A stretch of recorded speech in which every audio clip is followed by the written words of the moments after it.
Pokemon Legends ZA is finally here, and today I have a video that's full of important information, helpful early game tips and tricks, and I'll even show you where you can find some awesome early game Pokemon to help you out on your adventure. Let's go.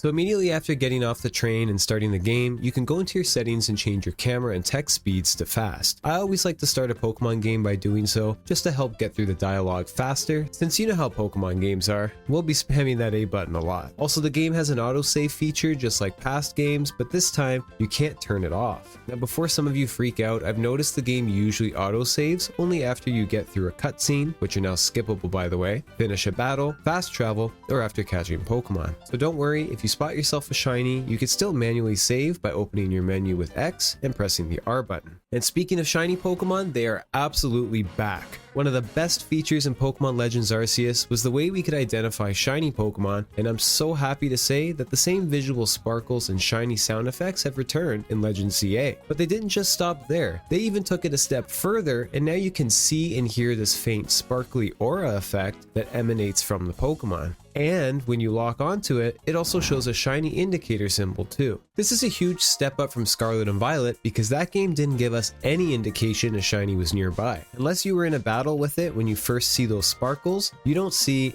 any sparkles in the overworld, you don't hear any sound, you get nothing. So unless you knew what the shiny version of the Pokemon looked like, there's a very good chance you probably passed by several shinies without even knowing. So I'm really happy that Game Freak listened to the fans and brought back a lot of great shiny features that we were all hoping for. I'll be making a separate video diving deeper on the different shiny hunting methods in Legends ZA, so stay tuned and look out for that soon. Now let's quickly go over the main menu and UI. The main menu has been simplified with everything nicely displayed on one screen, and I like how organized and easily accessible it is. Here you can check the status of your Pokemon, give them items, and auto heal them by pressing down the right thumbstick. This works for status conditions and even if they're fainted too. Also found on the main menu is our satchel containing all of our items, the Pokedex, and Link Play, which gives us access to the multiplayer battle mode, trading, and other online features. You can also swap out moves and check the TMs your Pokemon can learn all on the same screen now. As you level up your Pokemon, they'll expand their move pool by getting an idea for a new move, rather than asking you to immediately replace one of your existing moves. So be sure to check every now and then to see what new moves your Pokemon can learn. Also, TMs are infinite use in this game, so once you've found one, it's yours forever and always available to use, which is awesome. Additionally, you can manually evolve your Pokemon on the menu screen, just like in Legends Arceus, once they've reached the necessary level or requirements. And your Pokemon boxes are available to you at any time and are now easier to use than ever. If you press the ZL button, you can press or hold A to select multiple Pokemon at once.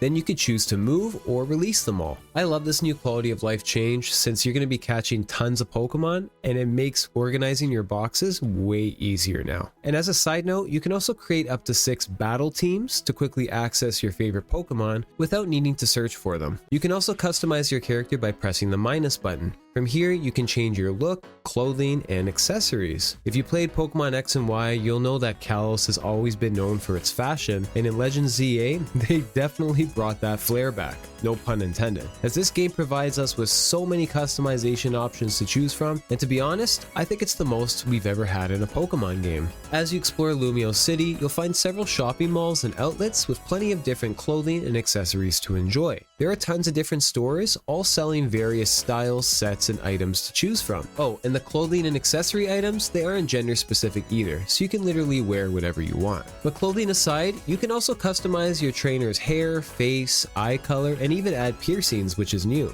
Along with the many clothing stores around the city, there's also several salons that allow you to change your hairstyle, eye contacts, and more. Additionally, if you complete the early game side mission called The Many Flowers of Flabebe, this will unlock more hair color options to choose from. There's also a follow-up mission that adds even more hair colors, but that's much later in the game. And speaking of Lumiose City, this city has a lot of different points of interest and things to offer. But before we can truly explore it, there's a few things we need to do first. Now Legends ZA is kinda handholdy the first couple hours or so, and at first your exploration is restricted to only certain parts of the city. But once you get to the Looker Bureau during main mission 5, the city finally opens up and you can freely travel around and explore to your heart's content. Now the city itself has many districts and is split split up into 10 sections, each with their own Pokemon centers, shops, cafes, and other points of interest. You can also see several different wild zones scattered throughout the city, with Prism Tower located in the central plaza. Also, quick side note, as you're traveling around, sometimes you'll see NPCs that have a yellow text box above their heads. Just make sure you talk to them because they'll always have some kind of item to give you. So once you're free to explore, use this opportunity to discover and unlock as many fast travel points as you can. By pressing the plus button, you'll bring up your map and can fast travel to any location that has a blue wing symbol next to it. I'd suggest starting with the Pokemon centers and wild zones first, as these are major areas throughout the city and are usually surrounded by other travel spots to unlock. Cafes will unlock just by walking past them, and sitting at one of them will increase your Pokemon's friendship level. Restaurants, on the other hand, require you to actually enter the building to unlock the travel point. You won't be able to do much at the restaurants at first, but eventually they'll serve as places to battle other Pokemon trainers. Now, if you have some cash to spare and don't feel like running around the city unlocking all these points, you can use the various taxi cabs around the area too. The driver will then Uber you directly to these points of interest, even if you haven't come across them before, making this way easier to unlock those fast travel points. But regardless of how you do it, sparing the time is worth it and will save you tons of travel time in the future. Trust me, you'll thank yourself later. See, this guy gets it. Now here's some other important locations you should know about. The Pokeball Boutique is where you can buy all the different types of Pokeballs and is located west of Wild Zone 3, right next to Restaurant Leia. There's also the Stone Emporium just north of the Research Lab, where you can buy Evolution Stones, Fossils, and eventually Mega Stones after receiving your Mega Ring. Also, side note, Fossils can be restored at the Pokemon Lab, but you won't be able to unlock this feature until after completing a certain side mission available later in the story. As you're exploring the city, you'll also come across these vendors that sell berries and nature mints. Berries are great held items that can do all kinds of things, like heal your Pokemon when they have a status condition, or automatically restore their HP in battle. While nature mints are extremely important because they can change your Pokemon's stats, making them stronger. By changing the nature of your Pokemon, you have the freedom to choose which stat gets a 10% boost. This can make a significant impact in battle, and while these are expensive, it's worth the investment. Now, the best location to buy these items is just west of Wild Zone 3 in this little area here. If you fast travel to Cafe Pokemon Ami and head east, you'll see two scaffoldings along a building. Walk past them and look for a yellow tent just sticking out of an alleyway. Here you can find a bunch of NPCs selling all kinds of different berries, mints, and other items. There are 4 different vendors that all sell different nature mints, but for some reason, the 5th vendor that sells the other remaining natures isn't in this area. Instead, you'll need to go all the way southeast of the city. Just south of Wild Zone 6, you can fast travel to Restaurant Lena and simply head down the stairs to the left. Here you'll find another berry seller and the vendor selling the last of the nature mints. As a quick tip, because this might be difficult to remember where and who sells what, you can always just take a screenshot on your Switch for reference. Along your adventure, you'll also come across destructible parts of the environment that will block your path. Big rocks can be destroyed with a Pokemon that knows Rock Smash, thorns can be burnt with fire moves, and sludge piles can be washed away with water attacks. Also, after clearing these blockades, they'll be gone permanently, so you won't need to keep getting rid of them. You'll also find ice blocks that can create bridges made of ice, and even web sacks that expand and help you cross rooftops. You will eventually have a much better way to cross rooftops using a special move called the Roto Glide, but you won't have access to this until you reach rank E in the ZA Royale. Alright, now let's jump straight into the biggest change they made in Pokemon Legends ZA. That's right, I'm talking about Pokemon battles. So this game is very different when it comes to combat. Unlike the traditional turn-based battles that we're used to, Game Freak has completely changed their usual formula and opted for a real-time action battle system. This makes Pokemon battles feel fast-paced and involves a lot of movement, positioning, and quick decision-making. These battles are now much more dynamic as you're able to freely move with your Pokemon, allowing you to space your attacks while also evading opponents' attacks with good timing. But just be careful because your trainer can also get hurt too, and if you take too much damage, you'll black out and lose some money. Now, to use one of your moves, first lock onto a target with ZL, then use the face buttons to attack. Each move is assigned to its own button and has its own cooldown timer instead of power points, which are now completely removed. Attack accuracy is also no longer present since your attacks require the right spacing and distance to hit your opponent. Depending on the move, some attacks will need your Pokemon to be right up close and personal, while other moves can be launched safely from a distance. I think this new style of Pokemon battle is very fun and refreshing. It encourages you to change up your playstyle and to utilize the different attacks that your Pokemon has access to, because spamming one single move and waiting for its cooldown won't always be the best strategy, since you'll be leaving yourself open to attacks. Instead, I think it's important to try and use all the moves you have at your disposal, cycling through each of them while your moves are on and off cooldown, because managing your attack timers can be key to a successful battle. Now, of course, depending on the move, some will have shorter cooldowns than others, and even a Pokemon's speed stat will make an impact, as the faster the Pokemon is, the shorter the move cooldowns will be. Which is something I just want to point out quickly, fast Pokemon clearly have an advantage in this game. It feels like they're able to move around and dodge attacks faster, and having shorter cooldowns on attacks is honestly so strong in this game. Being able to attack more times than your opponent is extremely important. Now, I'm not dunking on slower Pokemon, because they can also be very useful to tank hits with their larger health and also higher defense. Honestly, I think any Pokemon could be viable in this game, use whoever you want, but in my opinion, fast Pokemon can really dominate in Legends CA. Now back to the battle system. Not all moves act the same way that they traditionally have in past Pokemon games, as some moves now hit multiple targets, while others have been completely redesigned to better fit the new battle system. Moves like Whirlpool and Fire Spin, for instance, now create large areas of effect that will cause continuous damage while an opponent is standing in or walking through it. And using the same stat boosting moves no longer multiply its effectiveness. Instead, it increases the time that they're active. Then there's attacks like Protect, which now needs to be actively used right before an opponent hits you. If timed correctly, your Pokemon will be completely safe from all damage. Also, quick side note, Protect is extremely helpful early game, and it's definitely got me out of some tough situations. This TM is obtained very early in the game, so honestly, when you get it, I recommend teaching it to all of your Pokemon, at least for the first little while, until they learn some new moves. You can also access your satchel and use items like potions and revives mid-battle to assist you, but if you do, you'll need to wait a short period of time before you can use another. Switching Pokemon in and out is done quickly with the D-pad and can be a very effective strategy in battle. In fact, if you switch out your Pokemon at just the right moment, it could completely dodge an incoming attack. But just keep in mind, there is a brief delay after your Pokemon is sent out before it can use an attack of its own. And since we could freely swap your team members in and out, I found that having a Pokemon that can inflict status conditions or set up buffs is also extremely useful, especially if you're up against higher level opponents or strong alpha Pokemon. Using a Pokemon that can paralyze or put an opponent to sleep will have them attack slower or may even prevent them from attacking at all. And inflicting poison can rack up a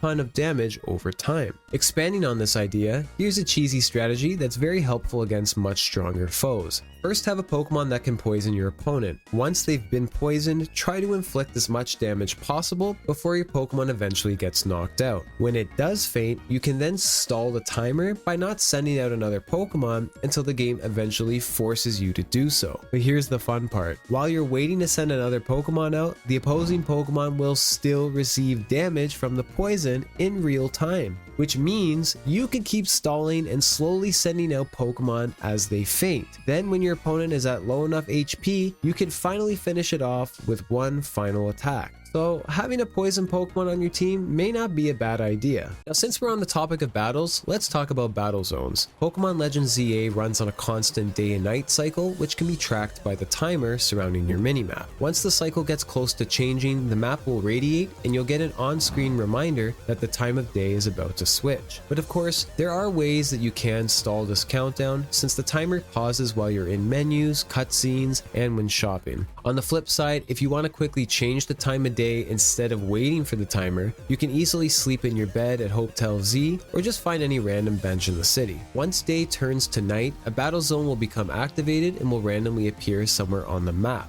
Entering and exiting these zones are seamless and can be done at any point, so you aren't locked down once you enter, and you can even fast travel out of them if you want, which is nice. Battle zones are focused heavily on, well, you guessed it, Pokemon battles. These areas can be explored from the city streets to the rooftops of buildings and are full of trainers that are eager to battle you. Trainer battles can be initiated if you're spotted or by locking onto their Pokemon and attacking them. You can also use stealth to your advantage to hide behind objects and sneak up on opposing trainers to attack them while they aren't looking. Getting the jump on trainers will give you an advantage called a first strike, which does bonus damage to the opponent's Pokemon before the battle begins. This first attack deals more damage than usual, and after dealing a first strike, you're then able to immediately attack again while the opponent's Pokemon is stunned. So definitely try and sneak up on trainers as much as you can.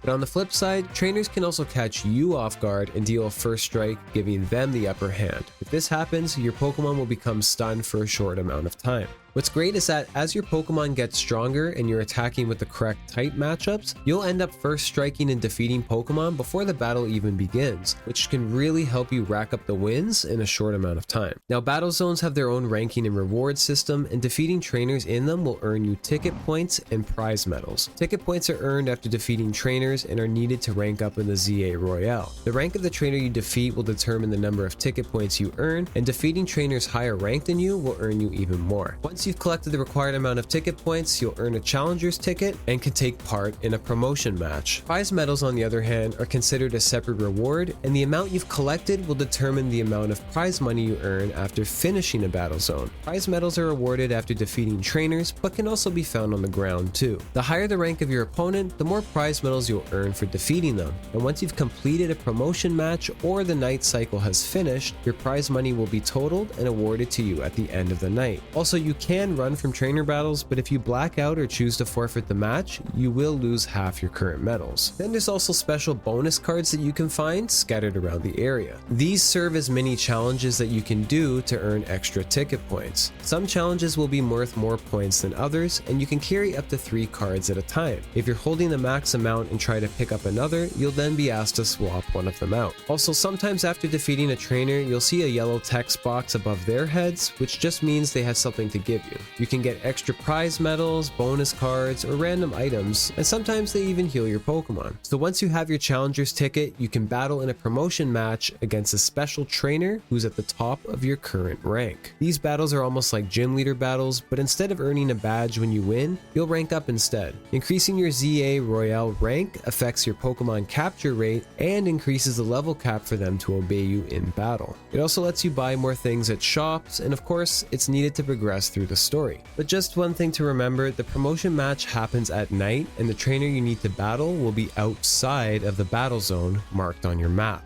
So once you feel you're ready, just fast travel out of the zone to find the trainer. So with all this said, just keep in mind that since these battle zones only appear at night, you do have a limited time to get the necessary ticket points and complete the promotion match. Because once the night cycle is over, it'll become daytime again and the ZA Royale will conclude for the night. If this happens, your ticket points will be reserved and you'll still receive prize money based on the amount of medals that you have during the run. But honestly though, participating in these battle zones, I never really felt like I was being rushed. They definitely give you more than enough time to battle trainers and earn the necessary amount of tickets. I was even able to defeat upwards of 20 trainers or more while still having the freedom to explore and collect items on the ground. And even if you've already got a challenger's ticket, don't feel like you need to immediately leave the zone. I suggest continuing to battle as many trainers as you can, since these battle zones are a fantastic way to earn lots of experience and make money, since you'll continue to earn more prize medals and multiply your prize money at the end. So don't stress, take your time in these battle zones, and just keep an eye on that mini map every now and then. Now quickly on the topic of money, Poké Dollars are very important in this game, not just for buying clothing and getting dripped out, man fashion's expensive, but also for buying Mega Stones and of course, Pokeballs. Since this is a Legends game, you'll be catching tons of Pokemon and going through balls like crazy. When entering any Pokemon Center, you can now purchase and also sell items directly from the nurse. So when healing up your Pokemon, don't be afraid to buy some Pokeballs while you're there, even with the limited amount of cash that you start with. Because scattered all over the city, you'll always come across lots of items and sellable treasures. So use this to your advantage and bulk sell all the items in your treasure tab to make some fast cash. And speaking of items, the sparkly ones you find all over the place can be automatically picked up when walking over them and can give you berries, experience candies, stat increasing feathers, and even treasures to sell. You'll also find tons of mega crystals everywhere, which can be collected by having your Pokemon use a move on them. You can hold a maximum of 999, so make sure to collect as many of these as you can because you'll need them to trade for mega stones and other items later on.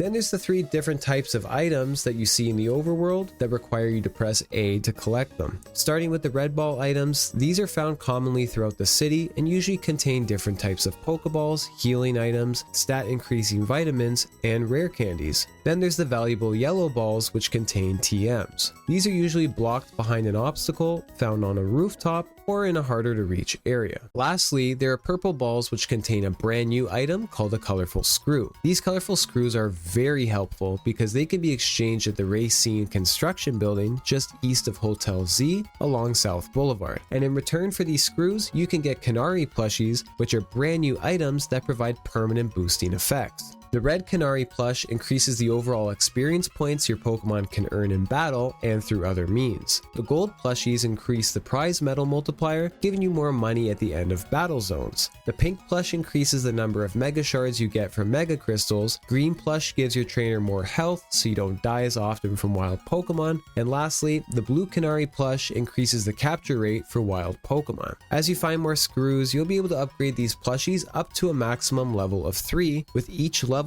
increasing the bonuses you get from them. Now, in my opinion, if you're just starting out, I'd likely focus on maxing either the red or blue plushies first, since experience points are always important and can help you get higher level Pokemon faster, while the blue plush is great because being able to capture wild Pokemon easier can really help you get some stronger Pokemon early on and help you catch those alphas too. Plus, you won't need to waste as many Pokeballs catching them either. Which reminds me, there's also a special NPC that can help prevent you from wasting those precious balls too. Meet the Pokeball collectors. These guys can be found outside of every Pokemon Center and will return any type of Pokeball that you've accidentally thrown or missed while trying to catch Pokemon. This is honestly one of my favorite new features and it's super convenient. Plus, I mean, it would seriously suck if you accidentally threw your Master Ball off a roof and couldn't get it back. So good job, Game Freak. Alright, let's talk wild zones and tips for catching Pokemon. Wild zones are one of the main areas where you can find and catch Pokemon in Legends ZA. Now there are several different wild zones located around the city, up to a maximum of 20. However, you only have 6 available to you in the early game. Eventually, as you progress through the story and complete main missions, more will become unlocked. Unlike battle zones, wild zones are accessible during both night and day. These zones are sectioned off within parts of the city and all differ in size and terrain. Some wild zones will be on one level, while others will be more expansive, having you explore canals and rooftops. You'll also find that some zones will incorporate different types of climate to accommodate different types of Pokemon.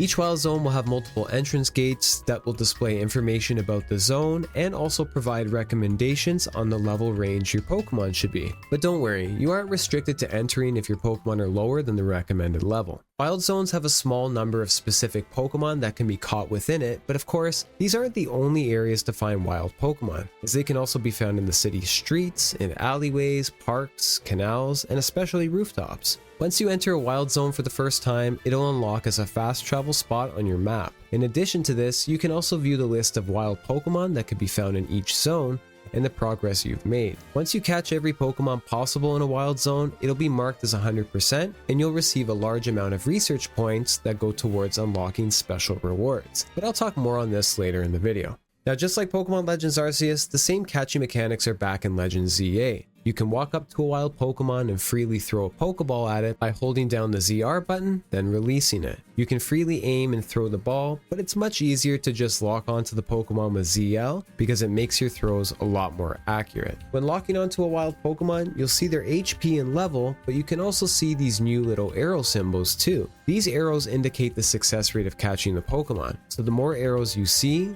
the easier it is to catch. Each Pokemon has an internal base capture rate, with some naturally being able to capture than others, but there are factors that will also impact the Pokemon's capture as well, like the amount of health remaining, if it has a status condition, and the type of ball you're using. You can see that switching between different Pokeballs will increase the chances of catching the Pokemon, so knowing which type of ball to use in certain situations will be extremely helpful. Like Nest Balls as an example, these work well on low-level Pokemon, making them easier to catch. While Dusk Balls are great for catching Pokemon at night, Timer Balls become more effective the more actions are performed during battle, and Net Balls are excellent for water and bug-type Pokemon. But in my opinion, the Quick Ball is the most useful ball in your arsenal. This ball is most effective when thrown at a Pokemon that hasn't spotted you yet. So by crouching and sneaking up behind a Pokemon, you can throw a ball to throw it off guard and increase your chance to capture it. Pair this method with a Quick Ball and you've got yourself an effective combo that'll capture a lot of Pokemon with just one throw.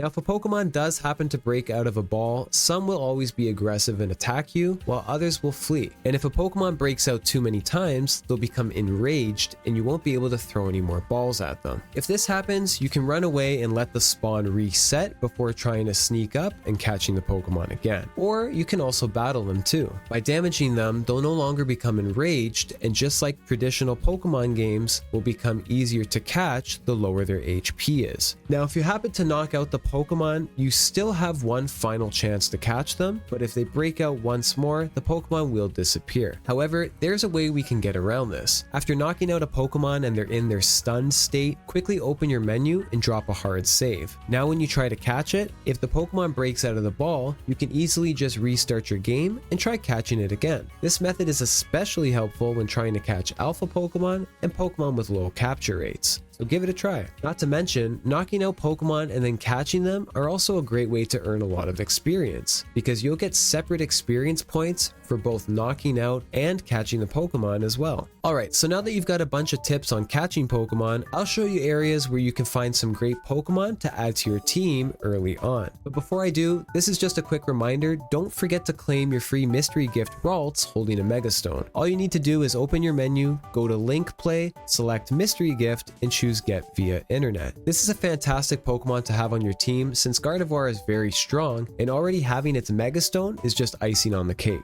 But even if you don't want to use it, still make sure you claim this gift before it expires on February 28th, 2026. Alright, now on to the Pokemon locations. As soon as you get to Wild Zone 1 for the first time, you can head through this alleyway and enter the zone from this back entrance. Here you can find a Pichu. Now just across from the water is a ladder that leads to a rooftop with a Pidgey, so if you want to go there, just head back through the alleyway and use Rock Smash to break the rocks blocking the way. Now if you go through the back alleyway again, but this time walk behind the chain fence, climb the 2 sets of ladders and you'll find a Flabébé and an Abra on the next rooftop. Having an Abra early game is very useful because once it evolves to a Kadabra at level 16, it's going to be much stronger than most of the Pokemon you come across and will just rip through everything in the early game. Now as I mentioned earlier, once you make it to the Looker Bureau for the first time, you'll freely be able to explore the city, and as a result, you'll also have a bunch more Pokemon available to you. Starting with the elemental monkeys, Pansage, Pansear, and Pampar are all back in Legends ZA and are pretty decent Pokemon to add to your team in the early going. Especially if you're looking to get more type coverage, they can find a good spot on your team. Now you can find these Pokemon mostly in trees and on rooftops, but I found the easiest place to spot them is down Autumnval Avenue, which is right between Magenta Sector 2 and Rouge Sector 1. There's a bunch of trees all in a row here, so you can find them pretty quickly. Now after you've completed the first 3 Emma side missions at the Looker Bureau, the day and night cycle will begin. Then you'll be able to find Honedge and Wild Zone 4 at night.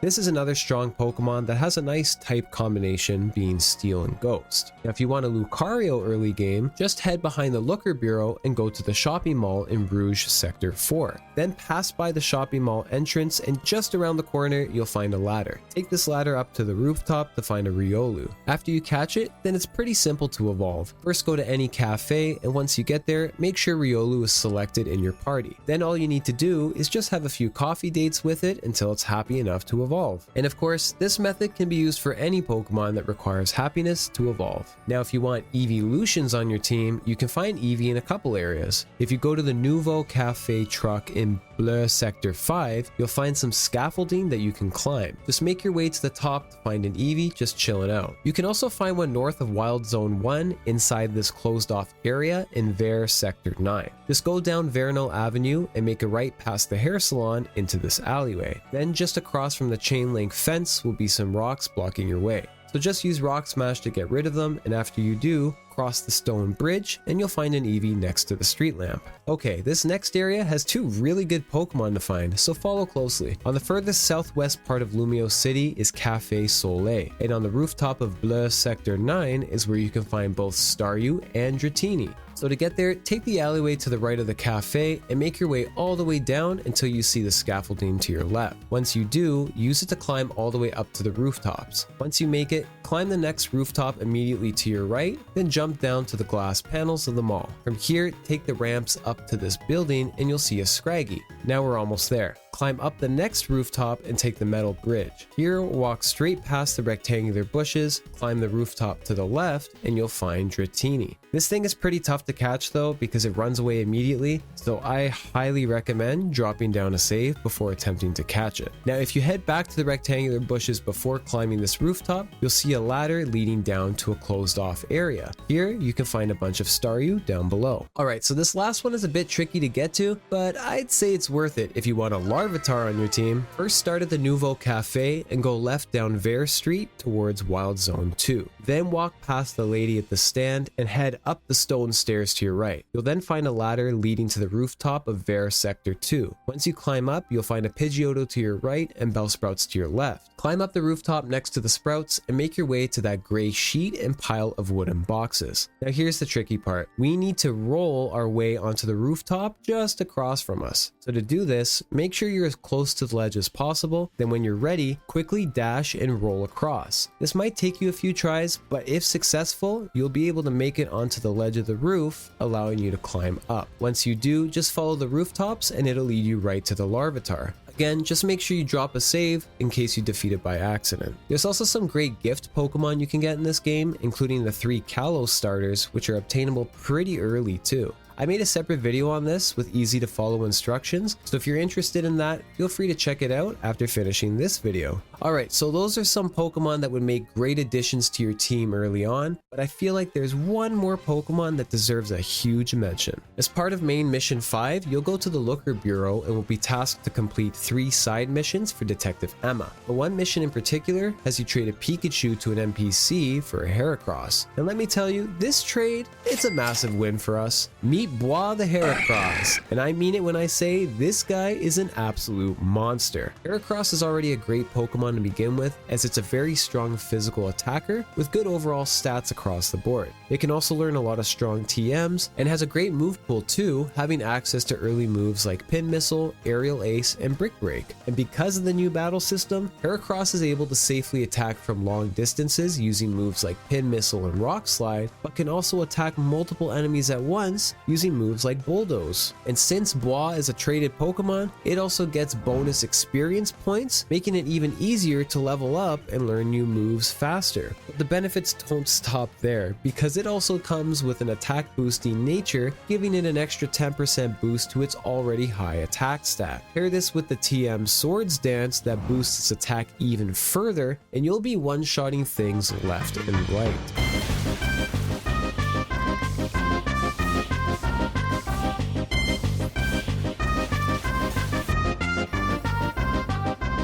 Seriously, I've easily soloed multiple battle zones just by using this one Pokemon alone. It's crazy. Oh, and did I mention it also has a Mega Evolution, which brings its attack stat up to insane levels? You'll be able to purchase its Mega Stone midway through the game, and once you do, this guy is running through everybody. So getting a Pokemon this strong and versatile this early in the game is just incredible. I'm telling you guys, do not sleep on Bois the Heracross. Also, he can fly.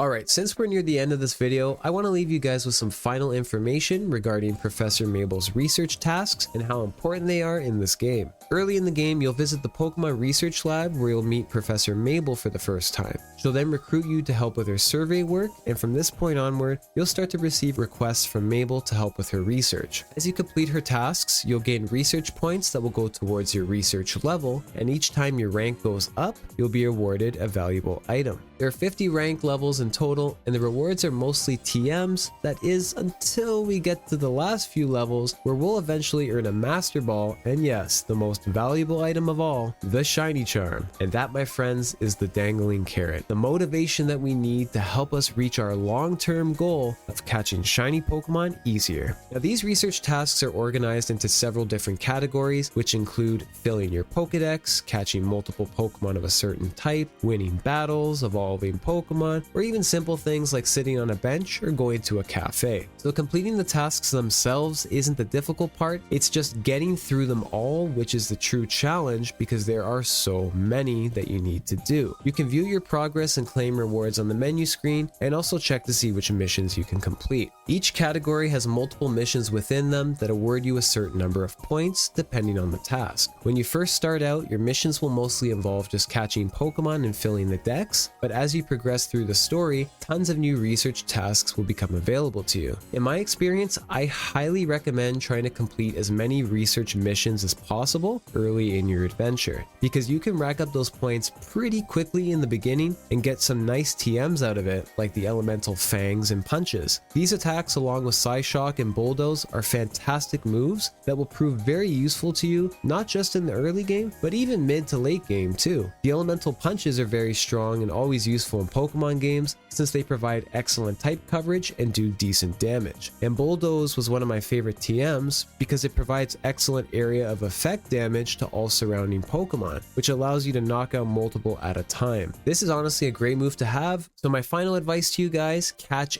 everything in sight, evolve as many Pokemon as you can, and focus on 100%ing each wild zone that you come across, since you get 1,000 research points for doing so. Throughout my journey, I also found myself swapping team members in and out frequently just to evolve them and add them to the Pokedex, since you get points for doing both. You should also pay a visit to the Stone Emporium and purchase the necessary evolution stones to evolve Pokemon like Weepinbell, Staryu, and Pikachu. Also, don't forget to break as many Mega Crystals as you can, since you'll keep unlocking missions for that one until you break 1,000. Honestly though, I like the way they've implemented this reward system, since it allows you to work at your own pace and you aren't completely limited to unlocking certain rewards based on where you are in the story. As you rank up and unlock more things, you're given a sense of accomplishment, which I like, and you're taking one step closer to that wonderful shiny charm at the end. But with that said, just remember, completing all the tasks and earning the charm is supposed to be a marathon, not a sprint. Most of these tasks will take care of themselves as you're doing things and just playing through the game. So take your time with it, focus on completing the Pokedex, and battle as many trainers as you can. Seriously, like battle all of them, because you're gonna need to beat 1,000 of them by the end. Anyway, that's it for me. Thank you all so much for watching and staying until the end. I hope you found this video helpful, and if you did, please consider giving it a like and subscribing to the channel for more Pokemon Legends ZA and Nintendo related content. I appreciate each and every one of you and for your continued support. Until next time, take care of yourselves, and I'll see you all in the next video.